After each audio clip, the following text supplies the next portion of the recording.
Oh, howdy all, grab yourselves a beer, it is time for some Path of Exile discussion. Today what I want to do is demonstrate some of the lower end harvest crafts that are worth your while paying attention to if you're more of a casual player.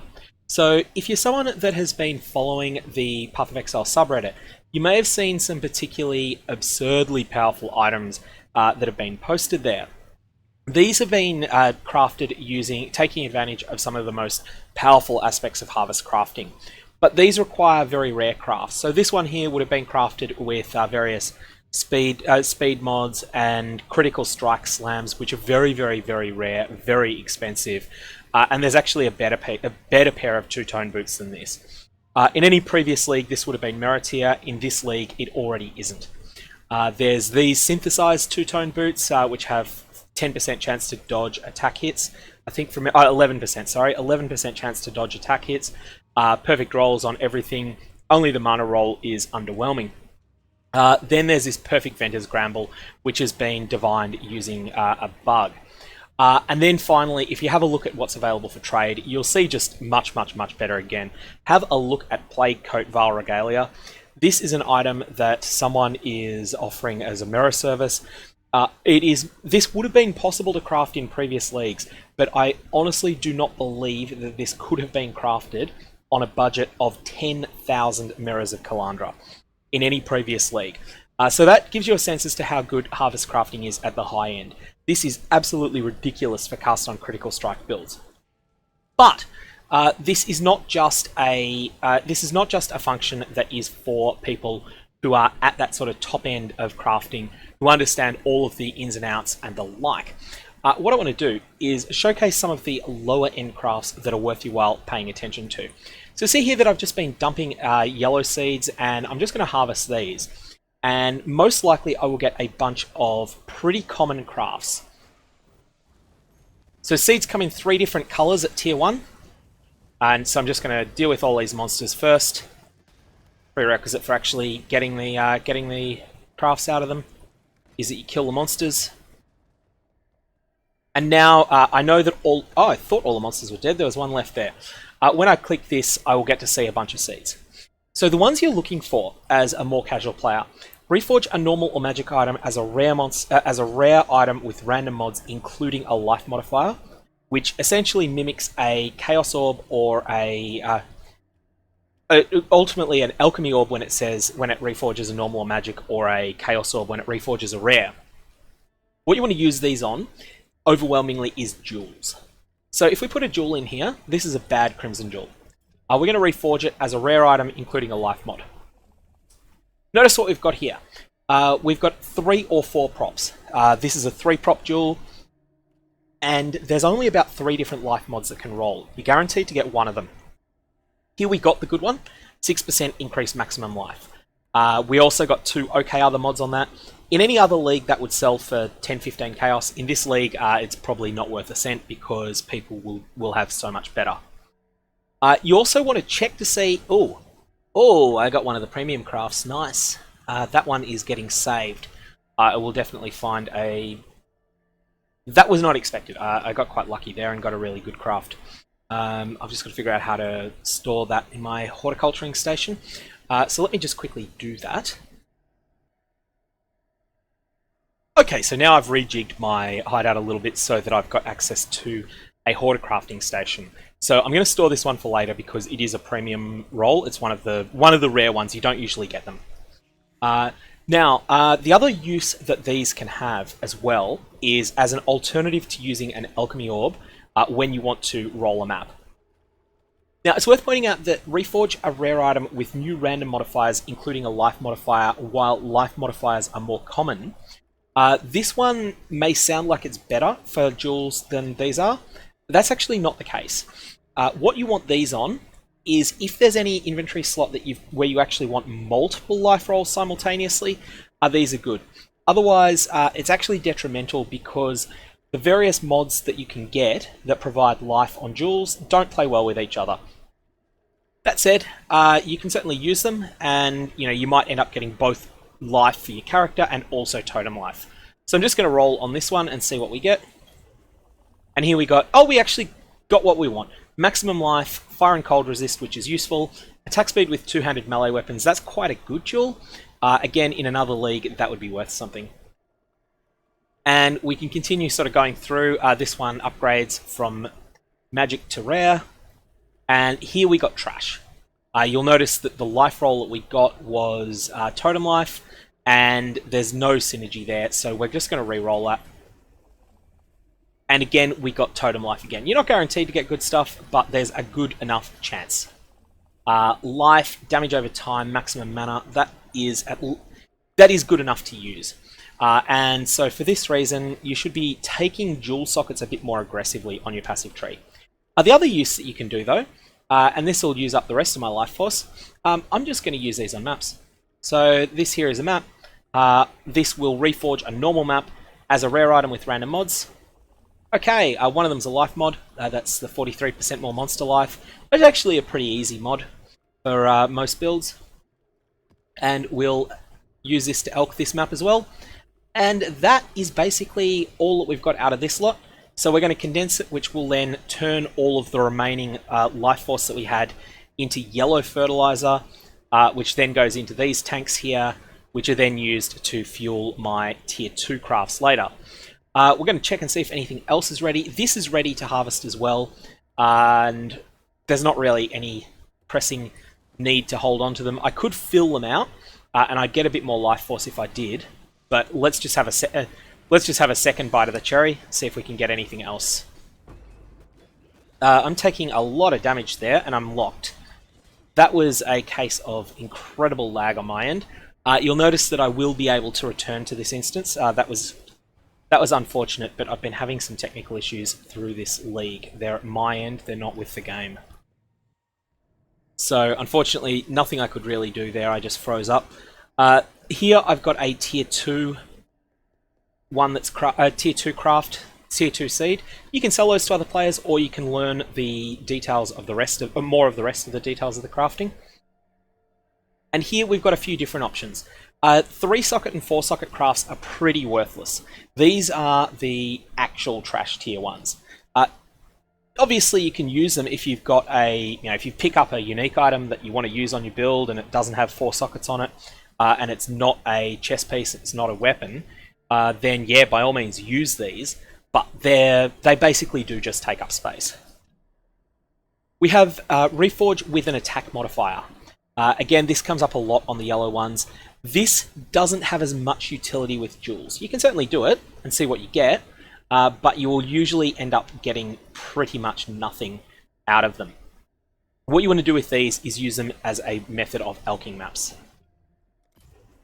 And the other benefit to doing this is that one of the attack modifiers is players have point blank. This will come up a lot to roll on maps, and most players find that to be a very, very easy map. Very, very easy map mod to deal with. So at this point, these only reforge maps, and I don't think I'm carrying any maps that are in need of a reforge because they have a mod that I can't beat on them. My character can't beat Elemental Reflect. So for that reason, I'm just going to condense this life force, send it off into the yellow storage tanks, which can then be used later on. So from the yellow seeds, what you're looking for is mostly the life rolls. From the blue seeds, what you're looking for is mostly the defense rolls. These will be good for energy shield. So let's just set one of these off. I'll probably end up getting one in this slot, possibly more than one. So I'll just fire a few attacks off. Ooh, we've got a whole bunch of tier 2 seeds there. I think you get about 1 tier 2 seed for every... oh, critical. They're good. 2 of the critical ones. They're, shall we say, critical for some of the most powerful crafts that are possible. Although it is the rare ones that come up from there. Okay, so now having a look here, we've got socket linking. 3-link, not very useful. 6-link is possible to get, but is extremely rare. You may well not see them. Chaos modifiers are a pretty good option on maps. So we'll have a look and see if we've got anything precious first. And we don't have anything precious here. All of these are pretty much low-end crafts, so what we're going to do is we're just simply going to throw them on maps. Upgrade a normal. Upgrade a normal to a magic. That's Twin, that's always useful with the current challenges. And now we'll have a look and see. Chaos modifiers, there's a moderate number of them on jewels again. So I'm just going to throw Viridian jewels. Viridian jewels tend to synergize well with Chaos. These, let's see if we get anything. Cast damage over time multiplier, attack speed with one-handed weapons, and then a totem mod. No synergy, so no use. This has very little synergy and not much power, so we're going to go over it. Chaos damage over time multiplier and increased chaos damage and increased poison damage. This jewel has a lot of potential. Someone might well buy that. And now we're going to try again. We'll use the better ones. Chaos resistance, chaos damage, projectile speed. This is okay. I feel that's just a little bit too good to roll over without actually being good. And we'll see if we get anything. Oh, that's the. Sorry, my bad. That's the targeted divine orb. There's a bug with these. They work on unique items. Don't exploit it. And now we're just having a look to see if there's anything else that's worthwhile here. Everything there is rubbish. Let's just try. Lightning modifiers tend to be spellcaster related, so let's try rolling a Cobalt jewel and see what we get. Cast speed with lightning skills, crit multi with lightning, shock, cold and lightning resistances. That seems good. That might be something someone's looking for. And then at this point, I've already got all of the storage tanks I want, and tier 1 seeds can't get you a horticulting station, horticrafting station, so I'm just going to condense the rest of it. And that's just all wasted, that remaining life force. Now I'll replant. I've got lots of blue seeds at the moment. So in blue seeds, you're looking for defense modifiers, which I didn't get any of, and those are great for crafting energy shield gear. Purple will have some other stuff in it. So I'll just set this one off, and these monsters are pretty tanky. Very easy to outplay their abilities, but they are quite durable. And now we have fire modifiers. We have some of the socket coloring options. I actually need these for an item that I've been crafting for myself. I have a set of armor that has potential there. Now we have here some options to roll items with caster modifiers. If you get caster modifiers that have an item that has Reforge with at least one caster modifier, and caster modifiers are more common simultaneously, that's actually quite a powerful craft, and you should use it on caster weapons. So what you're looking for there, it's going to be a pretty lucky hit, but what you're hoping to see is a combination of mods that gets you +1, multiple plus level to socketed to all skills. So what I'm going to look for here is these socket color changing mods. I'm going to go into my stash and pick out this. I am trying to change the colors on this. I want them to be blue, and I want them to be triple blue and single red.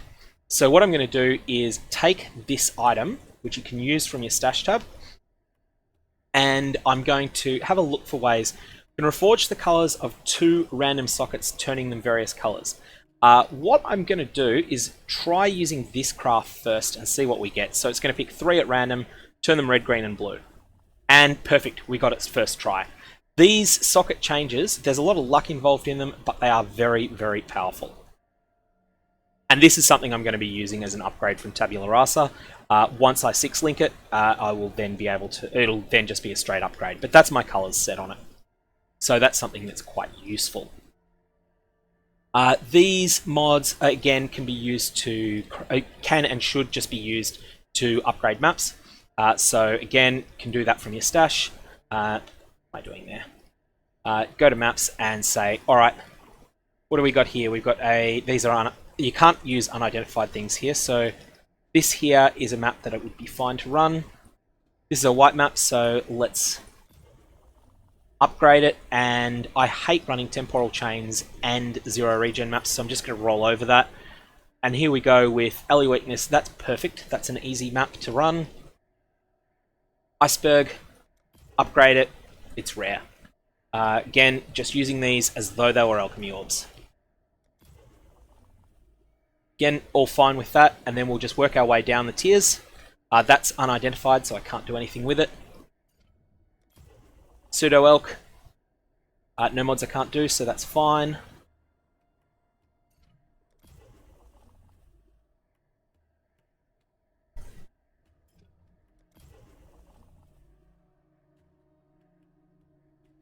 And I think that's going to be all of our... Oh no, we've still got some... Oh great, we've still got some available mods there.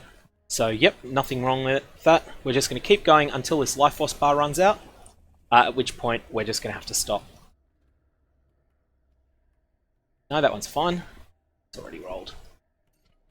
If you're more organized than me, you can put your maps that you want to elk into the same tab together. Alright, that's all we can achieve at the moment, so let's condense the life force, and that's done with the purples. So for a quick summary, the things that you want to do with these. Your tier 1 seeds can be used frivolously. You will very, very, very rarely get a top-end seed, top-end mod like that one that I had earlier that I've stored in this bench here. So this is a remove a random life modifier from an item and replace it with a new life modifier. You will sometimes get things like that. If you recognize a craft that's like that, it's basically all the things that mimic an exalted orb or an annulment orb, but with restrictions. Those are all the really good ones. If you own a Hoarder crafting bench, then you should put that in there. You won't have a Hoarder crafting bench until you've harvested at least one bench full, at least one field full of tier 2 seeds. At that point, you definitely want to prioritize purchasing at least one of these. I have 4 of them at the moment, and if you have a precious craft and nothing to use it on, you can jump into the trade channel Trade 820 and try to sell it to another player. So that's the first thing that I'd like to point out. The second thing is that you can use these to craft exceptionally good jewels using yellow seeds in order to add life onto jewels, or blue in order to add energy shield, which will be the defenses mod. And any of these that you don't have a use for, just use them as an alternative to alchemy orbs to augment maps. All of these crafts will be available, although these seeds that you've seen have come from high tier monsters, so these have been harvested in tier 14, 15 and 16 maps mostly. That's actually not required. These crafts will be available all through the game, including while you're leveling through the acts. So there's definitely a lot of reasons to take advantage of the harvest mechanics. If you got any comments or questions, fire away below. Otherwise, I'm going to leave it there. I hope you have a good one.